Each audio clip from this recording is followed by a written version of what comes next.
খাদ্য হোক নিরাপদ, সুস্থ থাকুক জনগণ। এই প্রতিপাদ্য নিয়ে আজ রবিবার জেলা প্রশাসনের সম্মেলন কক্ষে জাতীয় নিরাপদ খাদ্য দিবস ২০২৫ শীর্ষক সেমিনার অনুষ্ঠিত হয়েছে।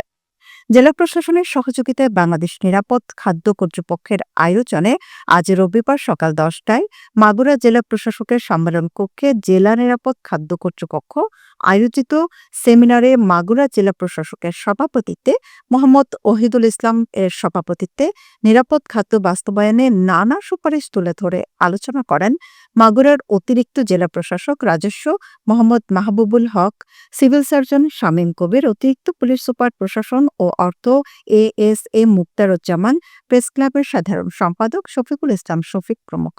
জেলা নিরাপদ খাদ্য অফিসার সুমন অধিকারী জানান, নিরাপদ খাদ্য নিশ্চিত করতে গণসচেতনতার সৃষ্টির পাশাপাশি আইনের কঠোর প্রয়োগ করা হবে। জেলা প্রশাসনের সহযোগিতায় বাংলাদেশ নিরাপদ খাদ্য কর্তৃপক্ষের জেলা কার্যালয়ে মাগুরা আয়োজনে অনুষ্ঠিত হয়। এ সময় জেলার সরকারি বেসরকারি প্রতিষ্ঠানের কর্মকর্তা, সাংবাদিকবৃন্দ সহ প্রায় ১০০ জন হোটেল, বেকারি, পোল্ট্রি, মাছ ব্যবসায়ী ও মধু চাষী উপস্থিত ছিলেন।